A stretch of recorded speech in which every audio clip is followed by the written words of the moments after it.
guys, Katie Holler here with Kids Can Read and Write. Today I want to help you know how to help your kids when they stumble on S-ending words.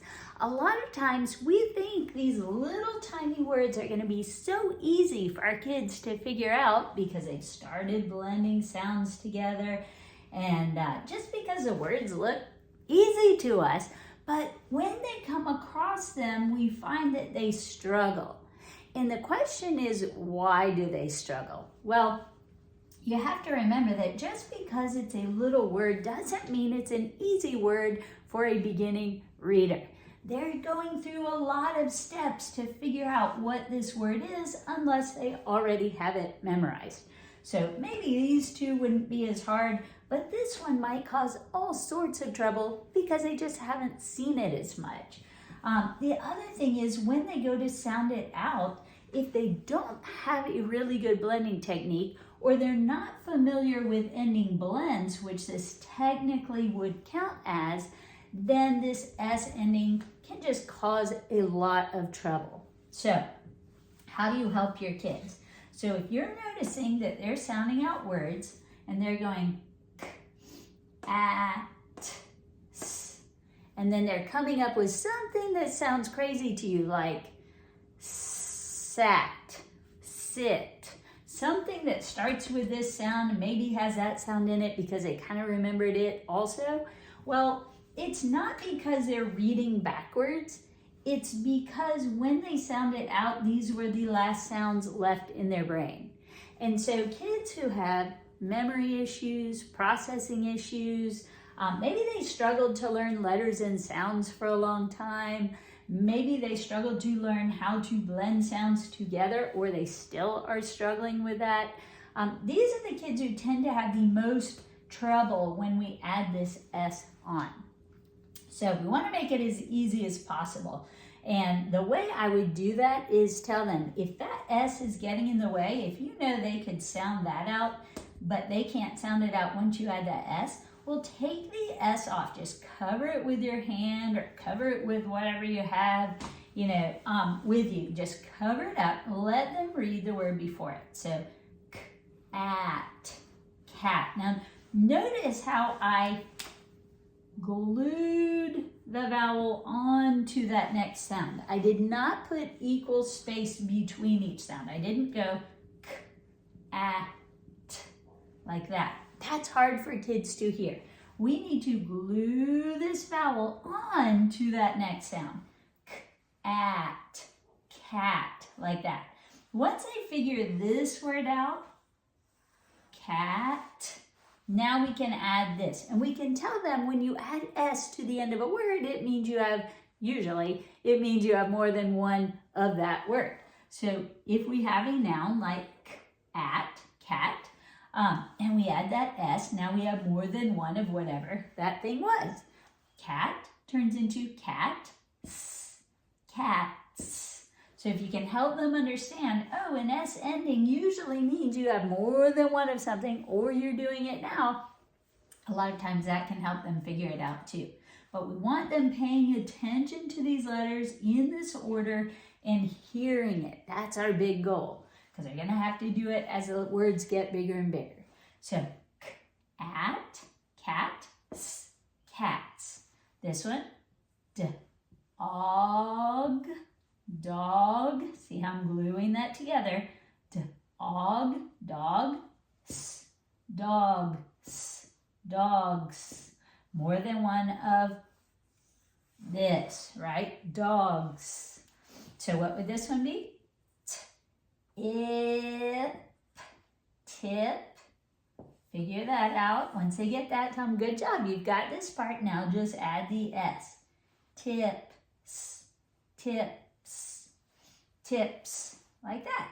So we've got cats, dogs, tips, and if you read it fast, cats, dogs, tips.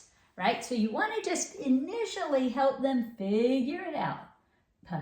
Pen, pens, pens, pens. So if they're still struggling and they're just not able to, remember, get them to say, what would just that be? P-N, pen. Okay, a pen like you write with. Now make it more than one. Pens, pens. So you have to kind of help them, and remember that this is not easy for a beginning reader. A lot of times we just think things are easy because they're easy for us, and we have the benefit of already knowing the word before they even start. But give them time to sound it out, even if they've already read it before. Don't tell them you know this or you just read this a minute ago. Help them figure it out again and again until their brain knows it. Because it doesn't matter if they did it before. If they don't recognize it now, they need to do it again from the beginning so they can figure it out. Otherwise, they're just guess remembering. That's different from reading. So we want ill, ill, hill. Once they figure out hill, add the S. Hills, like things you go up when you're walking or hiking. All right, and then this one. Remember those kids who are struggling with that B-D reversal? That's a visual processing issue. Just help them see. Look at what you run into first. Make them aware that they have to check it. If they hit the ba-ba-ba back, that's a ba-ba-ba-B, okay? Ba-ba, okay? If they hit that C before the line, that's the D. C comes before D. That's what I've been using recently. I find it's helped a lot of kids get them straight. So see the C here? C comes before D. So if the C is first, it's a D. If the ba-ba-ba back is first, that's the B. Or you could say bat, whatever you want. Just some way for your kids to tell what they're hitting first. If you want to stick with da-da-da, daddy's face first, that's fine too. Whatever works for you. Some people call it a diaper, anything. But make sure they're getting it, the point that they have to check it to know. Ugh, bug, bug, bugs, bugs. So more than one bug. So when you're doing these, just remember it looks easy.